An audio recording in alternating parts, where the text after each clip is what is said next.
est toujours amarré au quai de la White Star, la compagnie qui a vu partir de ce port il y a 105 ans un certain Titanic. Son descendant aujourd'hui est 4 fois plus gros, mais avec son ancêtre, il partage un même titre, celui du navire le plus célèbre et le plus prestigieux du monde. Dans quelques heures, il va s'élancer pour traverser l'Atlantique.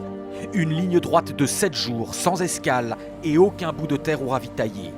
Seul face à l'océan, avec près de 4000 personnes à bord, l'officier responsable des provisions ne devra pas être chiche sur les quantités. Là, on a 2 tonnes de melons. On sera en mer pendant 7 jours, alors il faut s'assurer que les produits seront de bonne qualité pour durer tout le voyage. Et on a 2 jours de nourriture en plus, en cas de problème, ou si les gens mangent beaucoup. Le prochain ravitaillement, ce sera New York.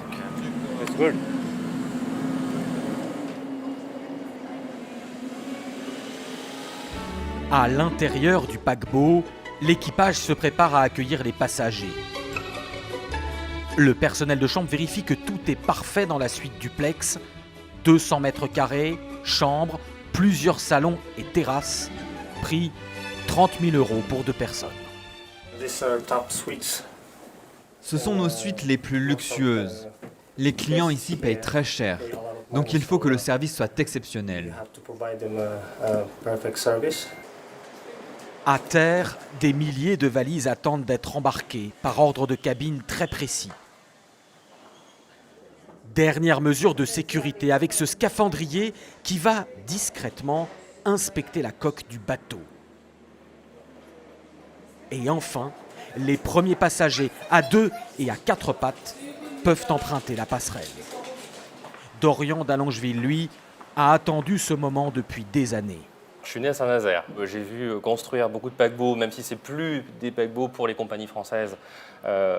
Mais je les ai vus construire, notamment celui-ci. Donc c'est vraiment particulier, parce que celui-là, je l'ai vu depuis les tout premiers tronçons métalliques à Saint-Nazaire jusqu'à l'achèvement et l'armement.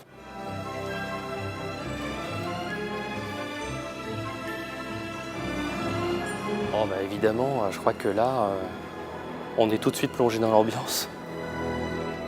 C'est vraiment quelque chose d'assez émouvant de pouvoir se retrouver sur un navire comme celui-là, qui aujourd'hui est le seul navire au monde qui subsiste en ligne régulière sur la liaison transatlantique Nord. Claudine et Michel Jantet, eux, vont devoir apprendre à se repérer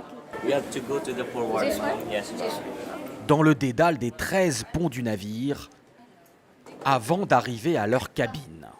Prix de la chambre, environ 5 000 € pour 2, retour en avion compris.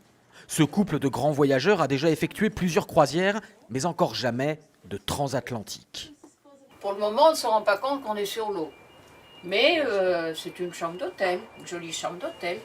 Chambre d'hôtel, on est très bien reçu parce qu'il y a du champagne. On est au plus haut de toute façon, donc c'est magnifique. C'est super, super. Mais après, nous ne verrons que la mer. C'est fini. La mer. C'est fini tout ça. La mer. Je crois que c'est impressionnant sûrement. Plus impressionnant que ce que nous avons fait. Parce qu'on voyait les ports, 2 jours, on voyait un port. Là, plus rien. C'est enfin le grand départ. Lentement, le Queen Mary II déplace ses 80 000 tonnes, l'équivalent de 160 Airbus A380 dans le port de Southampton. Les passagers se rassemblent sur le pont pour dire au revoir aux côtes anglaises. Des voyageurs qui, pour cette traversée très particulière, sont avant tout des passionnés, comme Adeline et Olivier Laurent Adam. Ça y est, on part. J'en ai rêvé, j'y suis. Mon mari est avec moi. C'est vraiment le voyage, la croisière qui commence, l'aventure qui commence. On croise la légende des paquebots, la légende des immigrants vers les USA. Et puis un rêve d'enfance, et ça n'a pas de prix. Isabelle Richard, elle, s'est offert le cadeau d'anniversaire de sa vie. Depuis toute petite, avant même qu'on retrouve le Titanic, j'avais construit la maquette du bateau. Quand mes 50 ans ont approché, je me suis dit qu'est-ce que je pourrais faire vraiment dont j'ai envie. Et le Queen Mary est venu à Brest parce que je suis de Brest. Je me suis dit j'aimerais bien un jour aller dessus, traverser l'Atlantique et aller à New York. Le réseau téléphonique se coupe. La Terre s'éloigne. Les 4000 passagers et membres d'équipage filent vers leur nouveau monde.